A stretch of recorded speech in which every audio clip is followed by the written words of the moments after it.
on est à l'heure. Sur France Bleu Provence. On est pile poil à l'heure, 7h20, pile poil à l'heure pour accueillir Marie-Blanche Cordoue qui nous parle chaque week-end de ses coups de cœur littéraires. Elle aime les livres, elle nous en parle, c'est encore le cas ce matin. Bonjour Marie-Blanche. Bonjour Thibaut. Alors, ce dimanche, votre coup de cœur, c'est un roman qui chante, alors dites-nous en plus.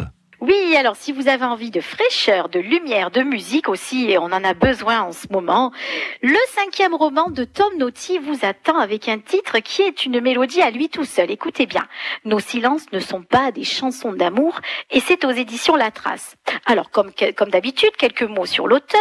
Tom Naughty, c'est un auteur provençal de 54 ans, il est d'origine italienne, il se revendique lecteur et solitaire, et il a toujours eu le désir d'écrire en réaction contre le poids de la vie familiale. Et il fait bien puisqu'il nous offre son dernier livre avec un vrai bonheur de lecture. Alors, mettez-nous un peu l'eau à la bouche, Marie-Blanche, on a envie d'en savoir plus. Alors, justement, on suit Aldino, un homme de 35 ans, un adulte adolescent, on dirait un adolescent maintenant, qui se laisse vivre, il laisse décider les autres, il se revendique un peu le loser fataliste, plutôt gentil, mais il faut le dire, mou de la décision. Néanmoins, il se complaît dans son silence intérieur et tout près de lui, un personnage fabuleux, Ludo, qui lui transforme la moindre phrase en chanson. Bon, c'est un peu relou parfois, faut reconnaître, mais c'est surtout très très rigolo. Ludo essaie de lui ouvrir les yeux, de le remuer en chanson, mais non, Aldino, un bon Italien, garde pour lui les cris de sa mère, les silences de son père, les victoires de son frère. Il porte tout cela en lui et ça l'emprisonne, il faut le dire, dans un silence pesant.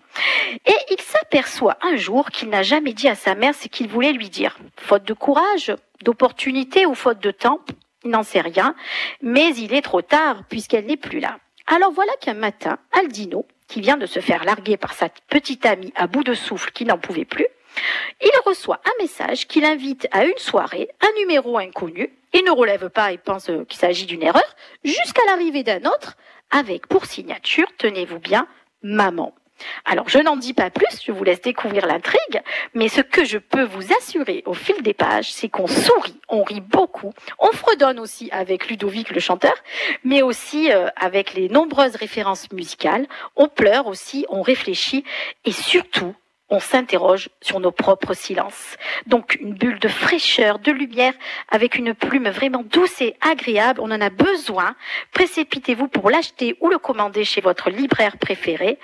Nos silences ne sont pas des chansons d'amour de Tom Naughty aux éditions La Trace. Merci beaucoup Marie-Blanche et on se dit à la semaine prochaine.